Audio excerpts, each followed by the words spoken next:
Ritchie. I'm also known as Bill Ritchie. Back in March 20th, 1981, I was a lieutenant in the homicide section with the Metropolitan Police of Washington, D.C. All right, and first question, what was that big story, the really big one that you covered way back when? Well, in homicide, once President Reagan was elected, and we decided that since we knew that every president elected in a year ended in zero since 1840 died in office. 1840, 60, 80, 1900, 1920, 1940, 1960. So there was a probability or possibility that there might be an attempt or something would happen to President Reagan. And sure enough, on that day, as you know, he was shot and critically injured. Most people don't realize how close he came to death. And after he was shot, Jerry Parr, the Secret Service agent, pushed him into the car, directed that they go to the barn, which was the White House. And he started checking his body and saw the red oxygenated blood, so he knew he had been shot in a critical area. They diverted to George Washington University Hospital, which was just a few blocks away. And as they walked the president into the lobby, he collapsed. The surgeon said afterwards that he was 5 minutes away from death. So he broke the cycle, the streak, and organizationally, we knew that if something like that happened, we would send a team to the scene to manage that particular aspect. We knew that our crime scene examination section would also be responding, and we had a team on standby to go to the hospital in the event that was the case. So we, the Metropolitan Police Department, had the primary scene investigative responsibility. The Bureau was there, and they were assisting us. During that era, all of the physical evidence collected by the Metropolitan Police Department was processed by the FBI. So once they confirmed that President Reagan had been shot, they assumed the lead role, and we moved into the backup role. Hinckley was immediately arrested and taken to the homicide office where he was processed. I was in the room with him for a while and made my own personal assessment, but that was not my job. We had a detective conducting what interviews and completing the paperwork. Once the paperwork was done, signed off on the paperwork, we tried to learn from the mistakes of others. The media loves to do perp walk. We knew what happened with Oswald and Jack Ruby. The perp walk got him killed. So the media was not allowed to watch us take him from the homicide office to the cell block. We put a bulletproof vest on him, and I was carrying a shotgun to get him to the cell block. Once he was processed by the Metropolitan Police Department, he was turned over to the FBI, and they took him away to FBI headquarters for further processing. And so you got to experience all of that, and then you get the news yesterday about former President Trump being shot. What were those first emotions and thoughts going through your brain when you heard that? Well, I really didn't have any because I'm trying to digest the information. There is a bad habit, for lack of better terms, of people making weird assessments without having all of the information. I heard the pops. It didn't sound like a firearm because it was like pop, pop, pop, pop. I'm looking at the crowd, and while they moved, they stayed in place. So that told me the suspect was not in that particular area. The Secret Service did exactly what they were supposed to do. They took the president down, and most people did not realize that the podium, right behind the podium, was a bullet-resistant barrier, for lack of better terms, so that when they took the president down, only was he protected by the bodies of the Secret Service agents, but that bullet-resistant area provided additional cover. They stayed there for a period of time and did not remove him until they got the all clear that the suspect had been neutralized. And then they started to move it to get him to the hospital.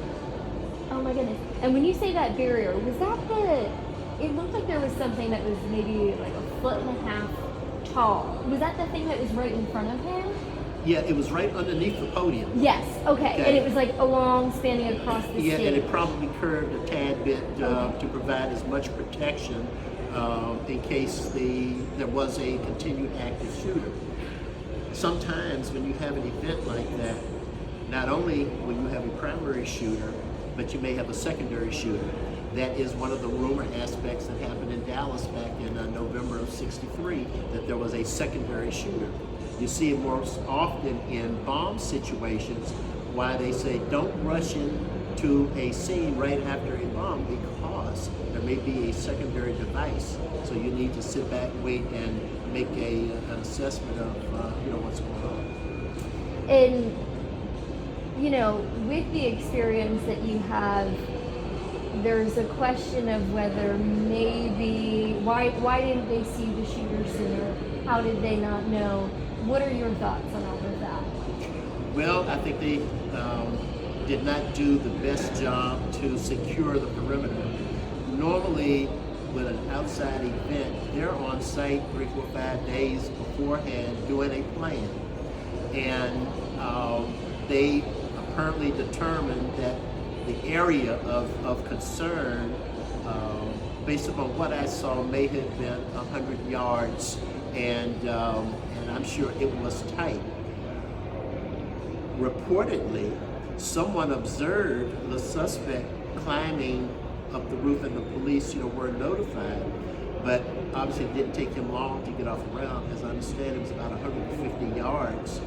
So that tells you that person has had some experience, and it was only by the grace of God that Mr. Trump survived 1 inch the other way, and been all over. And you experienced something like this with Reagan, where president, well, I guess now he's former president, but relatively speaking, a similar situation. What did you see happen back then that you think that maybe like officials or leadership, what do you think we will see in the coming days or coming months, years? When President Reagan was shot, he was coming out of a hotel. The crowd was probably within 15 to 20 feet of him walking, and we had a police officer there, Delahunty, who had his back to the crowd and was looking at the limo and the president as he's walking across. Consequently, he got shot in the back. Officer Swain, who was a part of that detail, immediately ran toward Hinckley and took him down. So he ended up being, Leon Swain ended up being the arresting officer. He was shooting devastator bullets, which can cause a lot of damage. And of course, James Brady was shot in the head. And Tim Schaefer, I think was the name of the agent that you see in the camera running toward the shooter. He also got shot. And based upon the continuing information, we had actually sent the medical examiner's wagon to pick up James Brady because we thought that he was dead. However, he recovered, but he was never the same.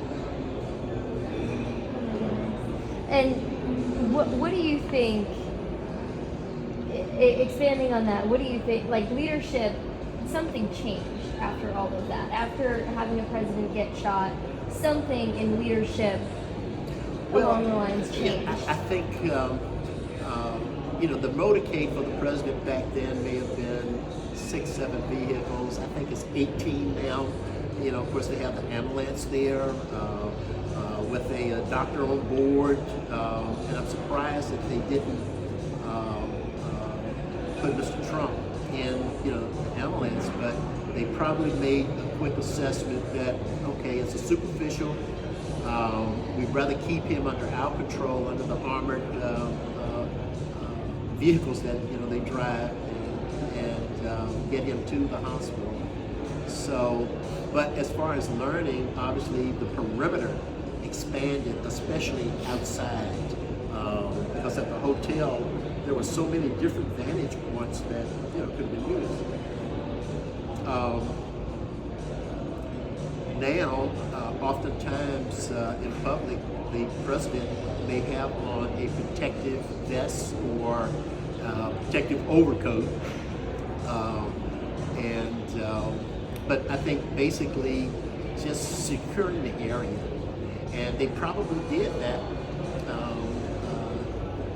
but not far enough away, and consequently, this is what you have. And do you think?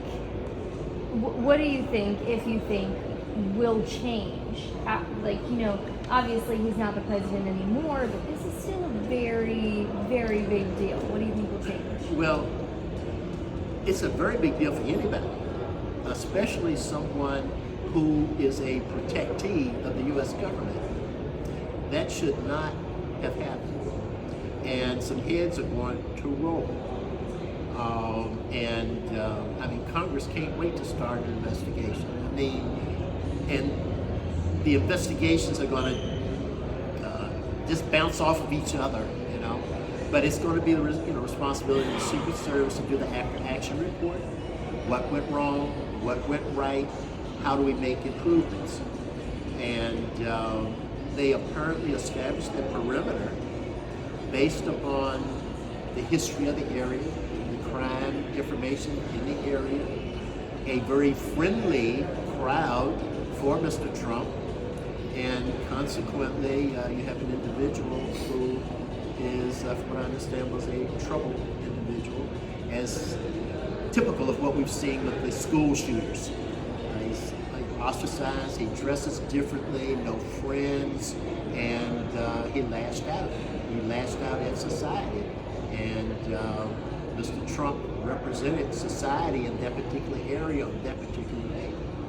And what do you think that they should change going forward? If you had to make a suggestion to them about what you think that they should change going forward to protect Donald Trump or Joe Biden, what do you think should change? Well, I would say that the first is to expand the perimeter. They had enough people there.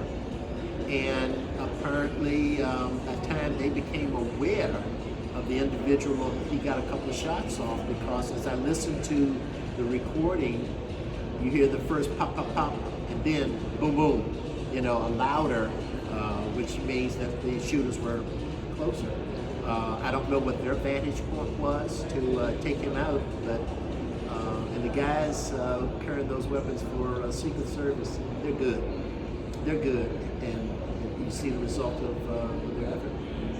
And do you see any similarities in the world and the people in the world that you saw when, you know what I'm saying, like the political climate back when Reagan was around, and the people, are they similar to the people nowadays, or has everything changed? Well, with President Reagan, politics was an issue. The suspect had a love thing in his head for Jodie Foster. And he was acting out. I never thought he would be incarcerated as long as he was. But what happened, as I recall, his attorneys wanted to plead him out, guilty and the U.S. attorney said, "We got it on video. You can't, in the district at that time."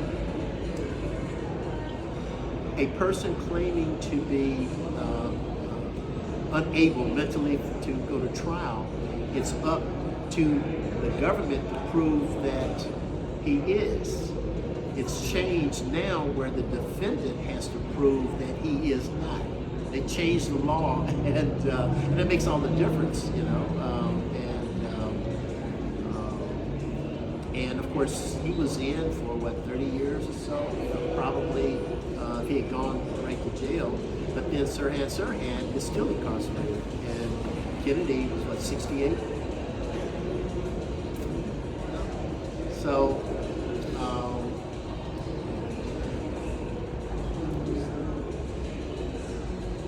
our society is in big trouble.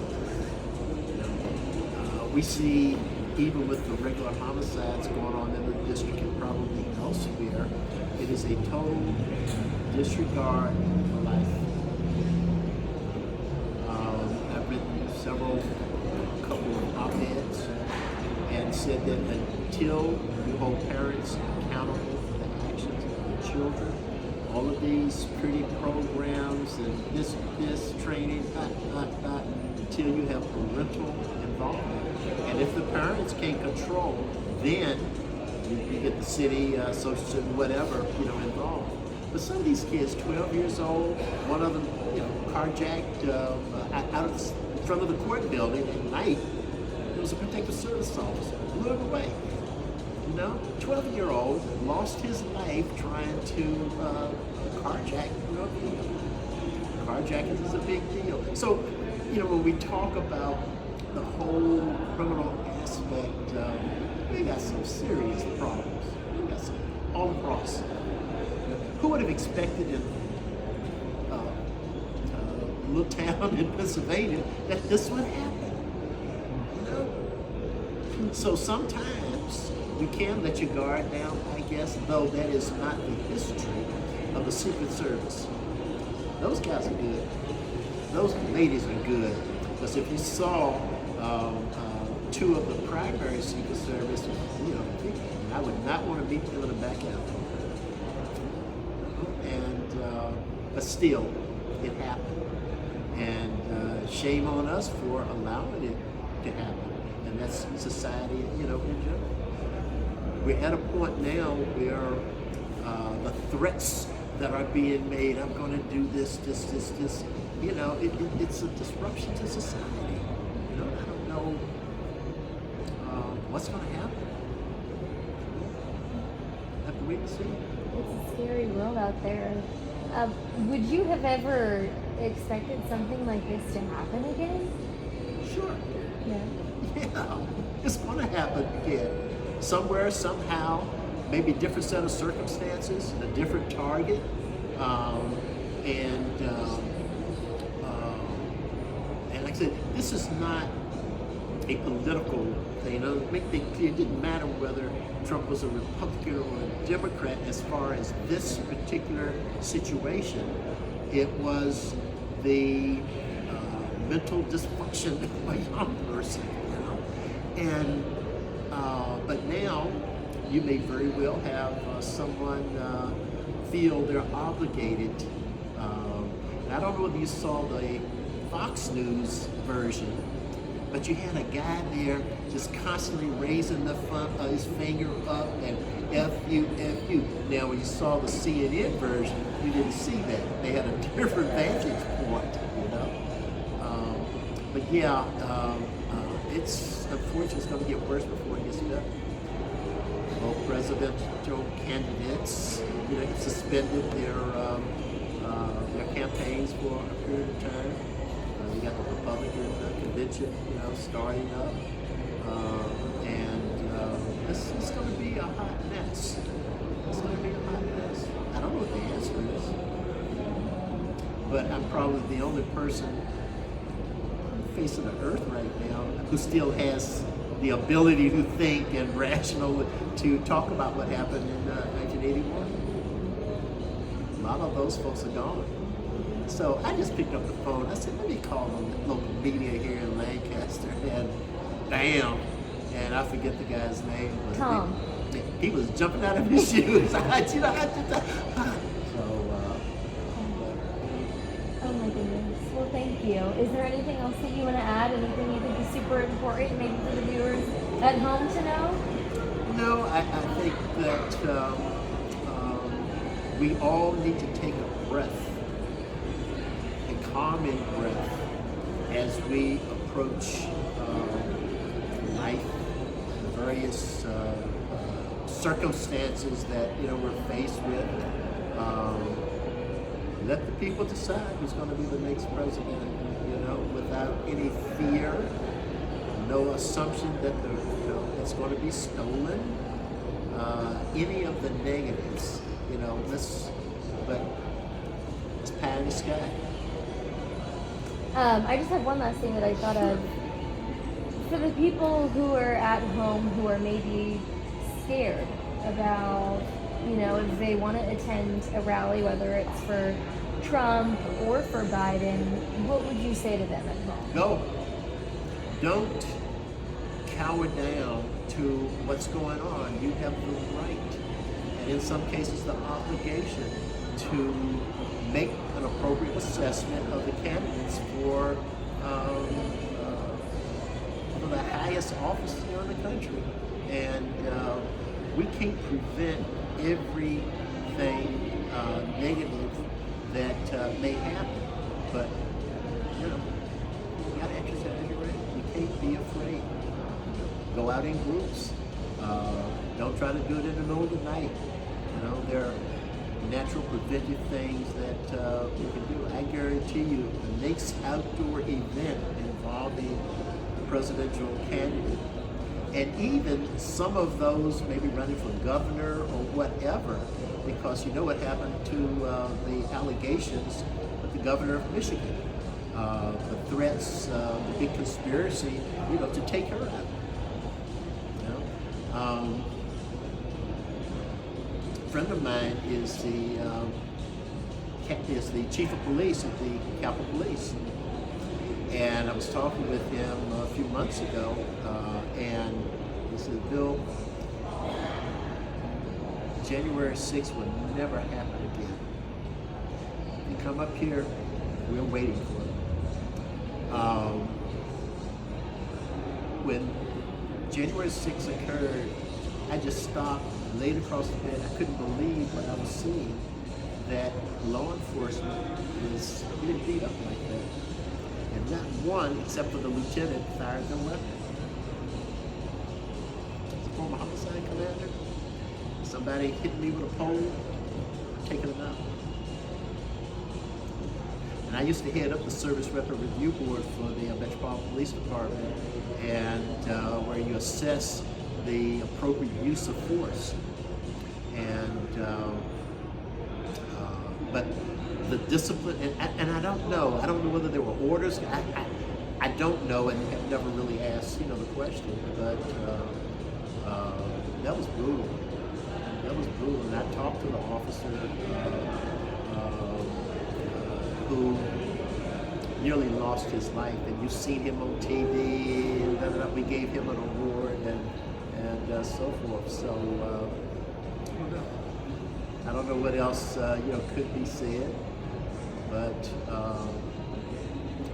I just hope things calm down. You have any more questions? I don't. That's all that I had. Do you have any?